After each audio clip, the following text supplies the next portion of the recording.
It's the day of the festival. I checked my phone for the time. 6:21 a.m. There's also a text from Sayori from 2:15 a.m. For Christ's sake, Sayori! Her text basically consists of her asking me to help her carry the cupcakes. Apparently her Natsuki made a few too many. To be completely honest, I'm surprised we still have cupcakes left. Natsuki was brave leaving them with her, giving her affinity for my midnight snacking. I have a problem with that. I eat during the night a lot.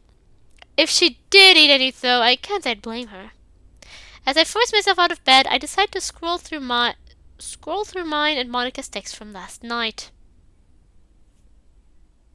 It really is adorable how she's seemingly looking forward to spending time with me rather than the festival.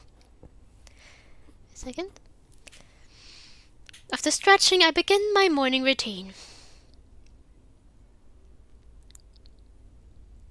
Once I'm in the kitchen, I check my phone for the time. It's only gone 7, so I have enough time to have a quick breakfast before I go to help Sayori. One of these days I'll have time to actually cook something for breakfast. Whilst I'm eating my cereal, I can't help but be a little nervous about the festival.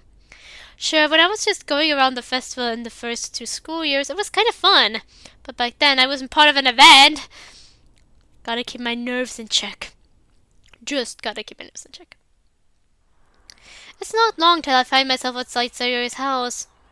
I did send her a text letting her know that I was ready. But that was almost 10 minutes ago.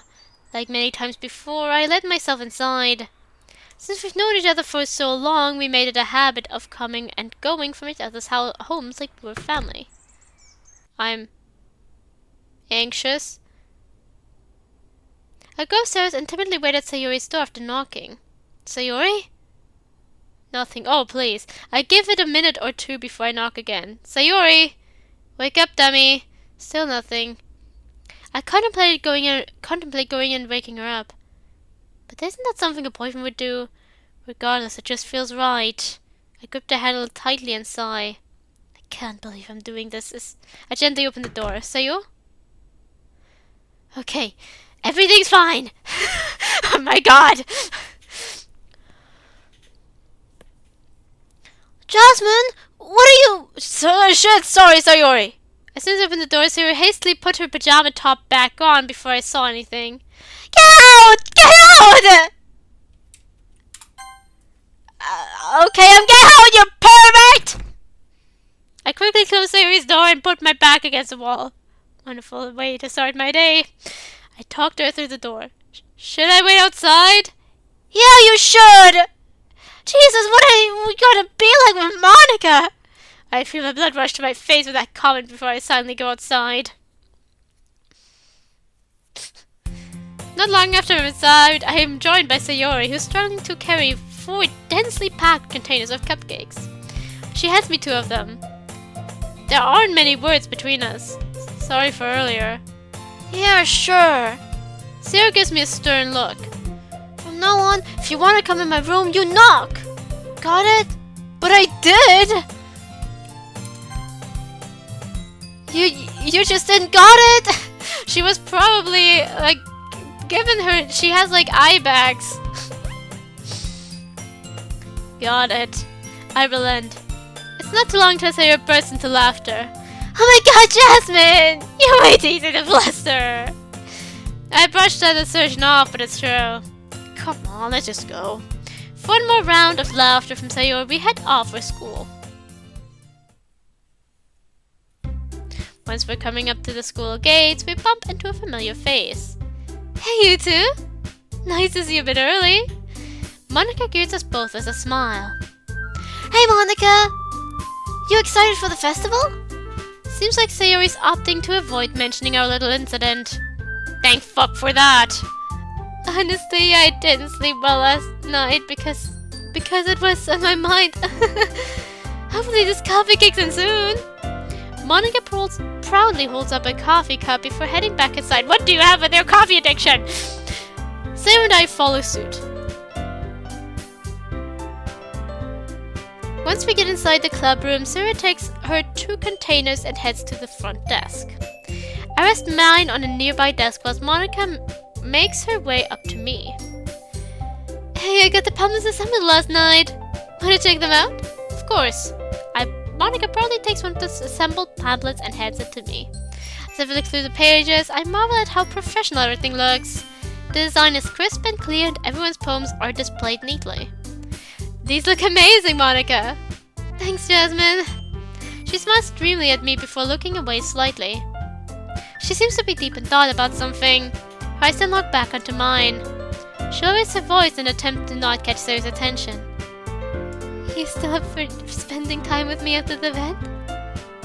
Wouldn't miss it for the world. Yeah, me neither. Why are we whispering? Just festival stuff. I mean, she was kinda telling the truth. Emphasis on kinda.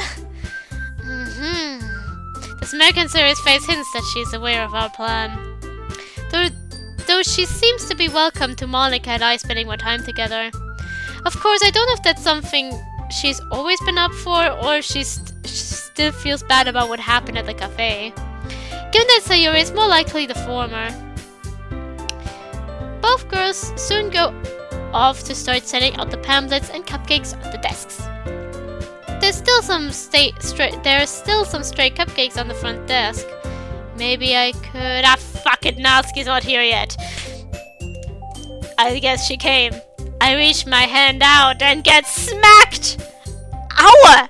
What the fuck? Not a chance in the world, fucko! Well, not yet, anyways. I rubbed the hand that Natsuki smacked.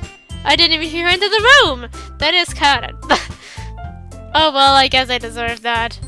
You kinda did. Morning to you too, Nat. Do I need to smack your face too? No, I don't think so. Good. Still reserve the right to, though. Looks like she's in a good mood, so I can't really complain. Yuri giggles gently from across the room. I walk over to her as she's setting her belongings on the table. Morning, Yuri. Good morning to you too, Jasmine. How's your hand doing? Mira must have noticed I'm still rubbing my right hand. It still stings, but I'm sure it'll be fine. Just how bad did Natsuki slap me? My attention is then drawn to the items that now decorate Yuri's desk. There's assorted candles, an essential oil diffuse, and taking up the two desks next to her, a large folded banner. Damn, Yuri. You really went all out for this. Yuri smiles dreamily to herself, acknowledging my compliment with a polite nod. I wouldn't do less for an occasion such as this, especially ones run by my friends. Whilst I'm still a little nervous for the recital itself, I'm confident enough that the rest of you will make the event special. I wouldn't undermine yourself like that. You'll be fine, Yuri, I promise. I hope you're right. I place a hand on Yuri's shoulder to reassure her, causing her to hide her face behind both her lavender hair and a veil of crimson. Sensing the impending awkwardness of the situation, I changed the topic. So, could I help you hang the banner up? Of course, Jasmine. Let me just get a stool. Yuri goes off towards the supply closet. Or we know it, Natsuki's dungeon. It's wonderful seeing everyone this active for the festival. Oh!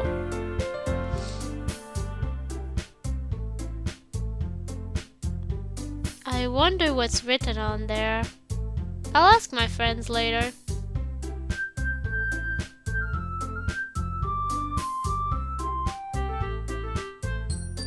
They put there. But there is one missing!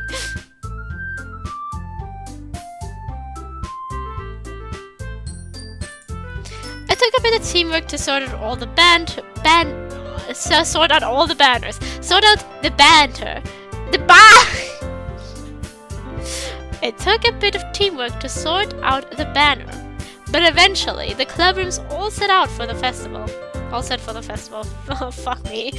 Personally, I think we've outdone ourselves. Some people would probably say we've gone overboard for a literature event, but I think it just shows our dedication to the club. Honestly, everyone, this looks better than I could have imagined. I can't thank each of you enough. I know you want this to be something special. We all do. I don't believe I've been this confident in myself for a while. If anything, doing all of this for the club is giving me back a little something of your efforts. For your efforts. I know I've been a bit of a pain in the ass about all this, but I really want the club to succeed, you know? Plus, we're on this together. We've got this. With our shared enthusiasm at its highest peak, we prepare for the start of our event. I can't wait!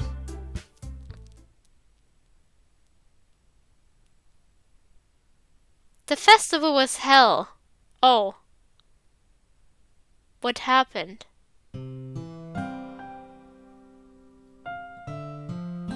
What happened? A highly awkward, tense silence fills the clubroom.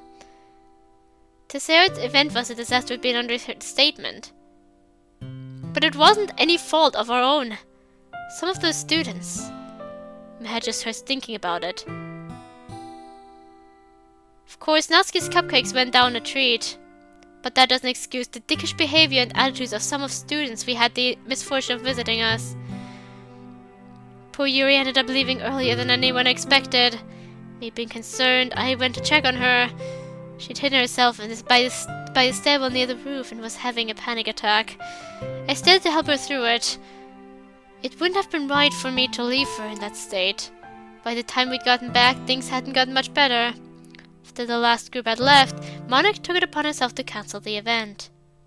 To say she was devastated would only be sugarcoating it. I feel like I should apologize for what happened. There isn't an instant response aside from a few suppressed sniffles from Yuri. Sayori's looking out the window. Natsuki's trying to comfort Yuri. I'm just sitting at the desk with my head in my hands, trying desperately to forget about the events that had inspired. I guess I just... Monica fell silent, tears starting to slowly form in her eyes. Monica, you don't have to apologize for anything. Monica speaks up with a noticeable quiver in her delivery. I decide to speak up. Sayori's right. None of us could have predicted what was going to happen. Even as I speak, I feel unsure of what I'm saying. Monica looks straight at me.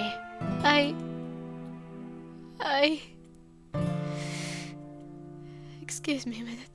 Monica turns on her heel and practically storms out the room. Due to the silence in the club room, we can all hear Monica's echoing footsteps and fading sounds of her starting to cry.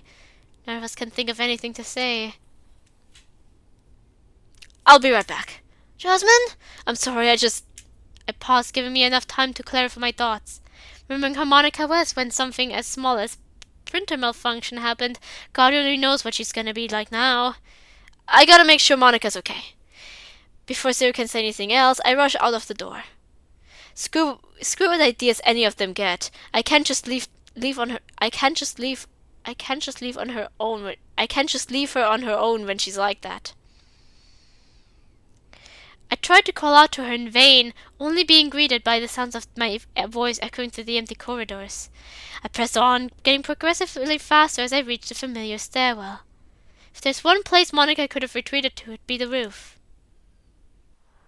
Once I open the door, I can spot Monica in the corner of my eye. She's hunched over on the bench where we've been sitting together recently, sobbing fairly loudly. Crying on Sunday was one thing. This is something else. Taking a deep breath, I walk over and sit down next to her. She slightly tilts her head to acknowledge my presence, but she remains partially silent. Feeling as it would be the right thing to do, I rest my arm over her shoulder. Jasmine? Monica, I can't say enough how sorry I am about what happened at our event. But you've got nothing to apologize for. Besides, this runs deeper than just the event for me. I don't understand. It's been like this for years. I didn't stand by myself, but I've accepted how things are. I've accepted how things are? Just what is she on about? Alicia's trying to tell me something? Monica's eyes pierce mine, her tears more pronounced than before. Despite them being the same beautiful green eyes I've come to know, the look she's giving me is one that seems almost alien to me. They're no longer the radiant eyes of a dedicated, high-achieving school idol. They now resemble the eyes of a broken girl who just wants to be understood. Again, nothing that I would have ever expected from Monica. Can I trust you, Jasmine? Of course. The way she asked that worries me. Monica raises to her feet, wiping her eyes with her sleeve as she does so. Ever since I was younger, my dad would always push me to excel at everything. Normally that shouldn't be a problem. I'm sure most parents want their child to be the best they can. But when my grades started to slightly slump in grade school, he started to act out. Like, you can only be called stupid and a failure so many times until you kind of start to believe it. And you're like the furthest thing from stupid. I was stupid because I thought that things would get better, that things would change. The only thing that changed was how bad the pressure from not just my dad, but from school as a whole. Monica stops, slightly choking on her words. She takes a moment to collect herself. Do you remember the first poem I ever shared with you? Monica's solemn, yet still vibrant eyes stare into my own. It almost feels like she's trying to look beyond my eyes and into my heart. I nod slowly in Monica's eyes, not moving her gaze one bit. Well, it was about me. Like, I used to be able to tolerate being placed on a pedestal because of how well off I seemed. But now, her voice chokes slightly. I fucking hate it. She turns away from me and takes a step forward. Even though I can see her face, I can tell she's looking beyond the horizon of the nearby city, looking beyond the roof's wire fence as if she's seeking something. I hear her sigh. You know, Jasmine, halfway through the second year I was gonna jump off the roof. Just because I couldn't take it anymore. That's how bad it got. Monica looks right at me with glassy eyes. I'm speechless. Whatever I may have expected Monica to tell me, anything relating to suicidal thoughts never crossed my mind. She inches a little closer towards me. You're the first person I've ever told that part to. Why? My voice comes off as a shaky whisper. Monica raises her eyes in response. Why me, of all people?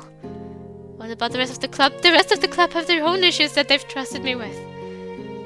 To have me burden them with what's basically nothing but petty shit compared to what any of them are going through? That would be selfish. No, it wouldn't. They're your friends, Monica. Aside from Sayori, I don't know anything about what any of the others are going through. But I know this. If they couldn't trust you, I doubt they'd tell you what was going on. Monica's eyes don't meet mine. She only shrinks into herself once even more. It's not selfish or burdening them with anything. They would care, Monica. Monica remains silent for a few moments. She then returns to the bench and sits on the verge of crying once more. Why did you come up here, Jasmine? Because I love you! I spoke without thinking. How could I let it slip at a time like this?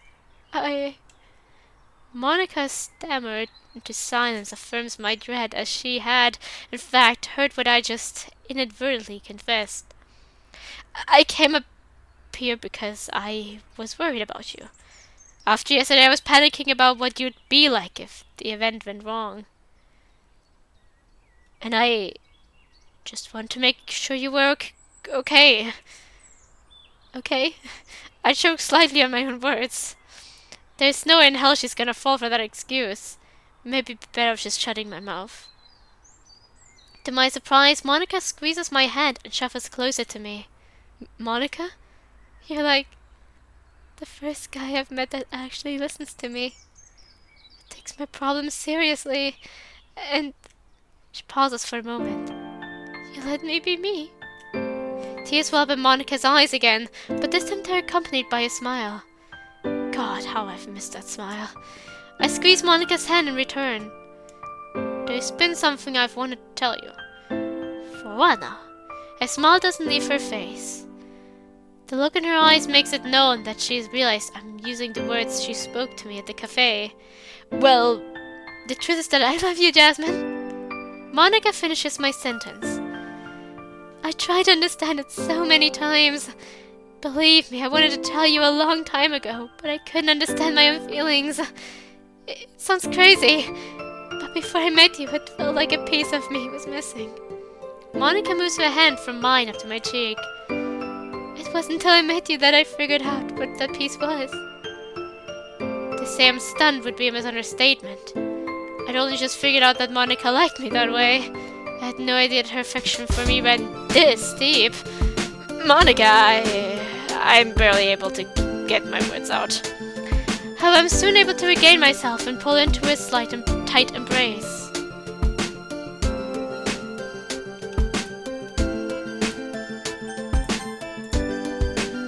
I love you too, Monica. That's the only thought of mine I can't put into words. It's nothing compared to what just poured out of her mouth, but how could I possibly compare to that? I can't put into words how deeply I care about you. Monica hums gently. Say, how long have you been into me? Oh, her sudden question takes me a little off guard, but I can be honest with her. Since second year. You always made English class worth going through. She giggles softly. And you? To be honest, she ponders. Around 2 months after we met. Maybe a month and a half. How does she manage to be this adorable? Even after her sobs from earlier. We stay in each other's arms for a few more moments. It feels as if the world around us has frozen in place, allowing us both to take in this moment. The slightly blustery winds don't faze us. The distant sounds of the city are eclipsed by the thumping sounds of my heart. There aren't many words between us, but it doesn't matter in the slightest. This blissful silence is what we needed. It feels like an eternity before I speak again. I think we should start getting back before the others come looking for us. I know. If I could spend the rest of the day up here with you, I wouldn't mind that one bit. Me neither. I feel Monica burrow her head deeper into my shoulder. Neither of us want this moment to end. But of course, the rest of the club's waiting for us. We release each other, smiling brightly. So, I guess that makes us a couple now. Monica nods. I wouldn't want it any other way. What do you want to tell the others? She thinks for a bit. I think the club's had enough shock for one day. Could we maybe keep it between us for the time being? Given everything that's happened today, I understand her request. I take her hand firmly in mine and squeeze it. We can go at whatever pace you want, Monica. Thank you. Hand in hand, we then walk back down into the corridor.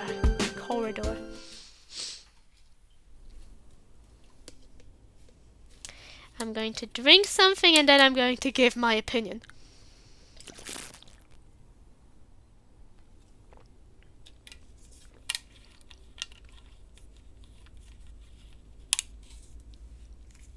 I do feel like the I love you part was a bit dramatic, but you know what? It's fine for a mod that centers around romance.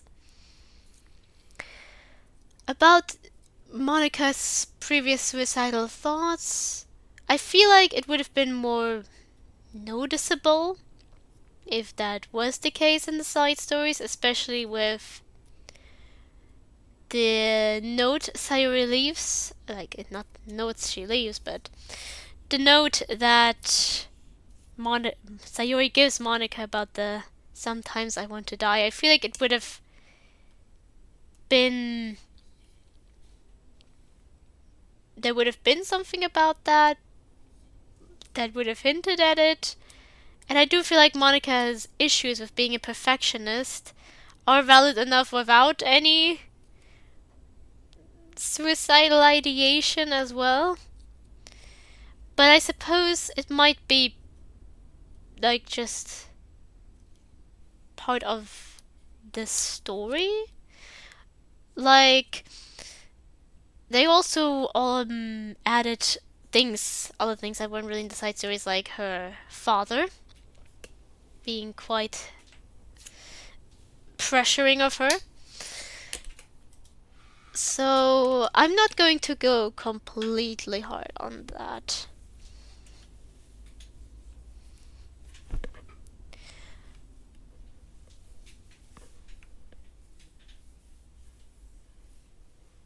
I did did like the art. Thank God I remembered to save it. Yay! So, there's definitely that. I tend to just speak about the negative things. Generally, I did like the scene.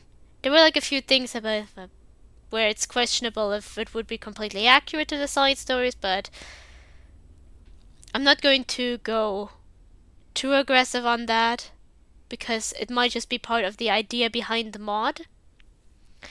Because I've already discussed it before, but if we try to just completely stick with anything possible in canon, then mods might struggle with ideas that, like, people who want to make mods might struggle with some of the ideas.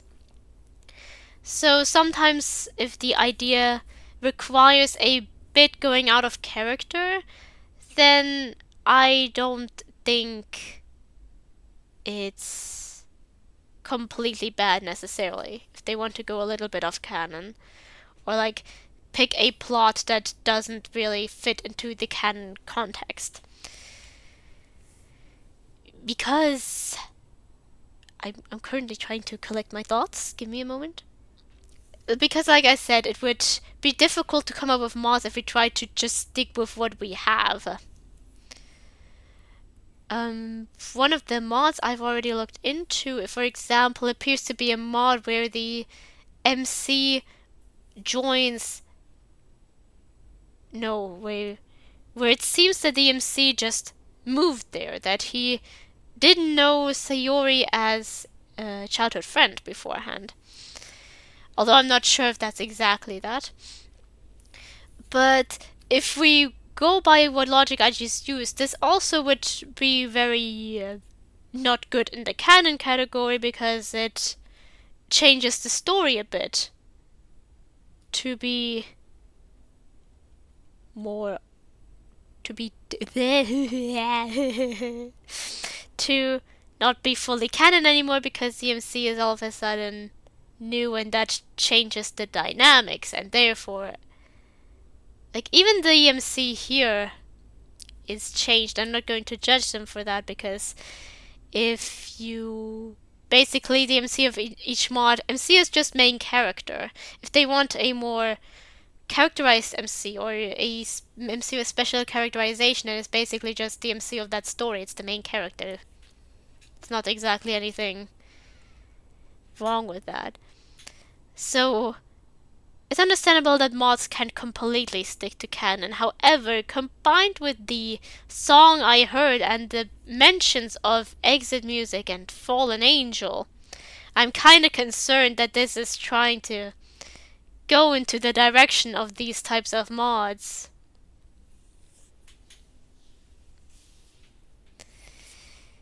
So, let's see. The walk back towards the clubroom carries a loving silence. It's this loving silence. Luckily for us, we didn't bump into any students during our walk. The ones we did walk past, though, didn't seem to notice us, being more focused on the school's festivities. Before I reached the clubroom door, Monica lets go of my hand and glances through the door's glass pane. How's everyone in there? Zoe's pacing around the room. Yuri's reading, and Natsuki's asleep? Well, that's what it looks like anyway. She's starting to seem like her usual self again. After all the tears, it's a welcome return. You want to head in? After you, Jasmine. Ladies first. I then opened the door to let us in. Monica's earlier observation had proven to be correct. Judging by the lack of decorations, it seems they'd been quite busy. That definitely goes some ways to explain Natsuki's little snooze. As soon as the door closes, Sayori looks at mine in Monica's direction and walks over. Jasmine! Monica! There's a noticeable concern in Sayori's voice. We weren't gone too long, were we? You two were gone for, like, 20 minutes! What happened? Guess that answers my question. I go to answer, but Monica beats me to it. I got overwhelmed and stormed off. When Jasmine found me, I was crying. Monica then looks over at me, smiling sincerely. We talked it over, and I guess I took it too personally. It's nothing, really. You just needed someone to talk to, and I'm just glad I could be there for you. I failed to contain the smile on my face. Could you guys maybe down? Natsuki yawns from her desk. Monika goes over to her, presumably to wake her up. Noticing mine and Monika's return, Yuri comes up to Sayori and I. You were gone for a while. A part of me even considered you'd both ditched us and gone home. Where would that idea have come from?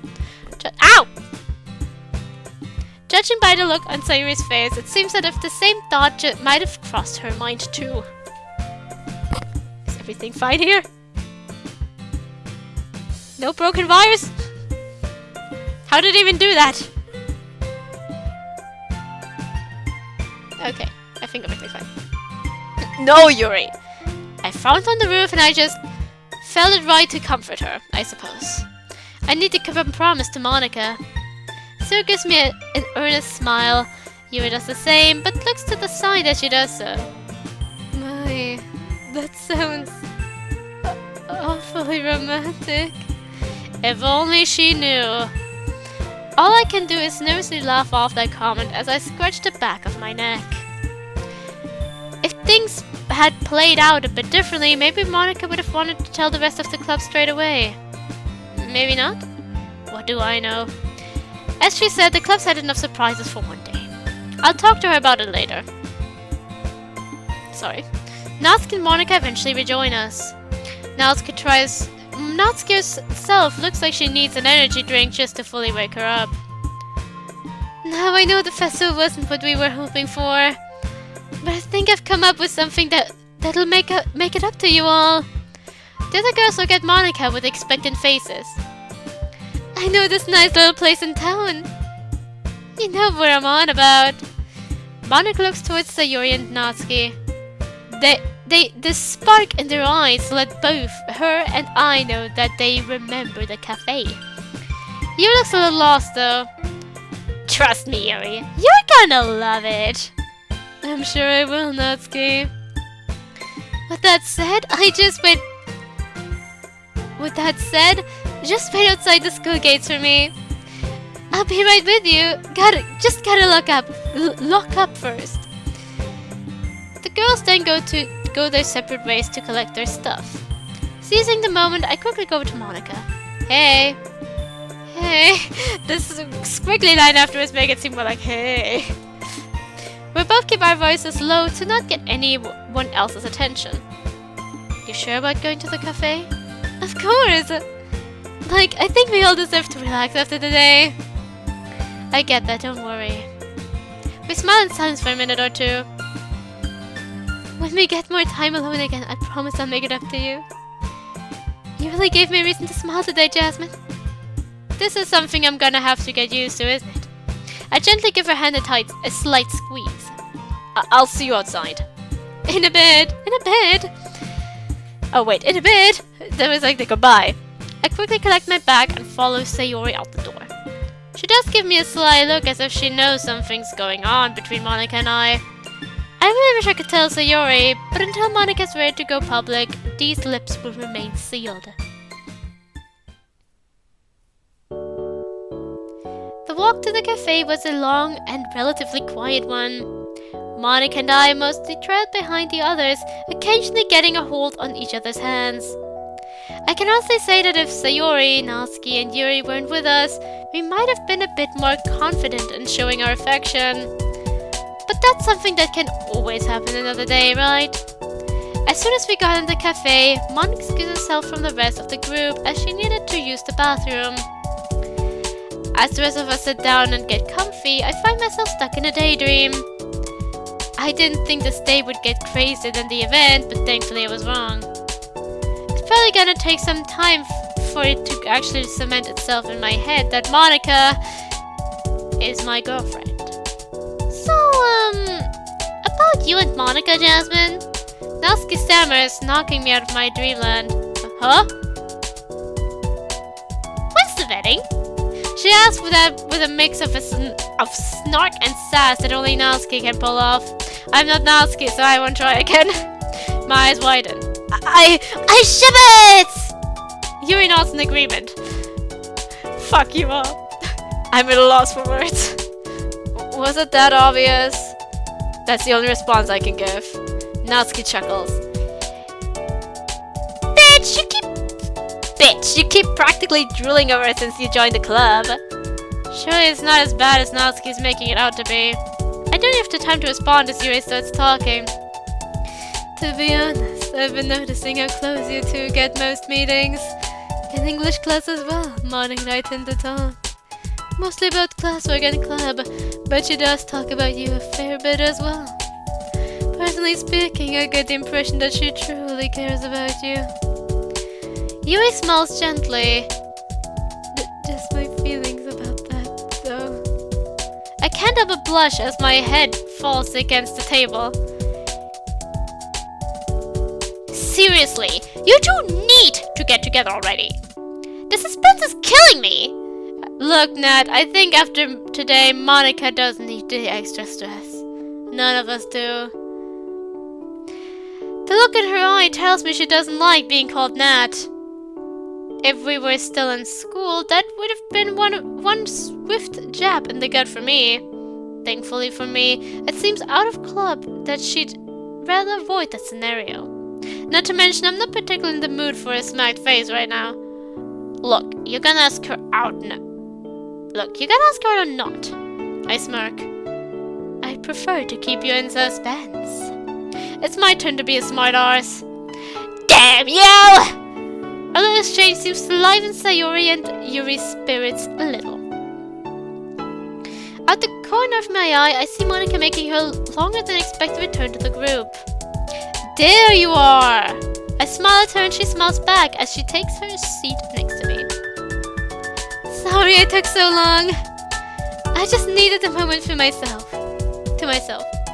As Monica sits down next to me, I notice some slight wet patches under her eyes. It's clear that she's been crying again. Judging by the looks on the faces of the other girls, they've noticed it as well, though they don't say anything. Either for Monica's sake or just to not make the situation uncomfortable, I am still unsure. The whole time at the cafe seems to, as Monica had hoped, helped everyone relax a bit. However, whenever the other three were distracted, Monica would intertwine her fingers with mine and give me a small but still very loving smile. I remember her saying that I'd given her a reason to smile today. Well, let's just say that feeling is very much mutual. That's sweet. Eventually, we left the cafe. Natsuki and Yuri went their separate ways, and I ended up walking home with Sayori and Monica. We soon find ourselves outside Sayori's house. I guess I'll see you two tomorrow. See ya, Sayo. Have a good evening. Sayori makes it towards her house and heads inside, leaving Monica and I all alone as we make the short trip to mine. Monica grips my hand with the same loving firmness as earlier and looks deep into my eyes. This music always scares me. Thanks for today. It's so surreal to me that we're a couple now. I just hope I'll be worth the wait. She chuckles nervously. I move my hand from hers and wrap my arms around her waist, pulling her closer. You're already worth more than I thought I deserved, Monica. My words help that gorgeous smile of hers return. She also wraps her arms around my waist. We remain lost in each other's eyes for a while until she speaks up again. I want to try and see how the rest of the week goes for us.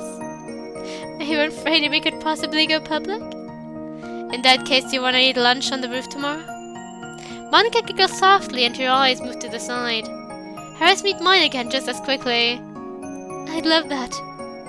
The more time I get to spend with you, the better, Jasmine. We then pull each other into a tight embrace. Your hugs are so warm. I feel as if I've heard this before. So are yours. We remain like this for a few minutes. I know you'll probably get tired of me saying this, but I love you. Don't be silly, Jasmine. I love you too. We soon release each other. I'll text you when I get home. Get home safely. I will. Monica then starts walking home and I let myself inside. Upon shutting the door, I collapsed on the couch with a stupid grin on my face. Never in a million years did I ever expect to be with Monica. I guess I kinda counted on her being a friend, but you can never truly tell how people feel inside. I learned that myself a long time ago. My phone then vibrates and I quickly fetch it out of my pocket. A text from Mom? I quickly swipe the screen to read it. It's just a text saying that she should be back a bit earlier tonight. I think to myself, I know Monica said she wanted to wait for a bit before being more public, but I should be alright to tell my mom, right? After barely a second of pondering, I take my phone off my pocket and decide to call her.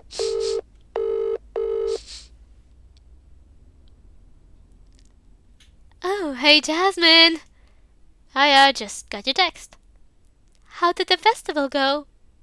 Ah, the question I was kind of dreading. That dread would be greater if Monica hadn't been there to brighten my day. I sigh lightly. Well, it didn't go exactly as planned. But at least something got me smiling. Oh? Her inquisitive yet gentle tones make me feel a little more at ease with telling her. Well, I got a girlfriend. Congrats! What's her name? Monica, she's the president of the literature club I told you about. I'm proud of you, I really am. Thanks. I can't stop smiling. I'll tell you more when you get back. No worries. I'll see you tonight. See ya. I put the phone down. That's gonna be one interesting talk tonight. Monica's bedroom later that night.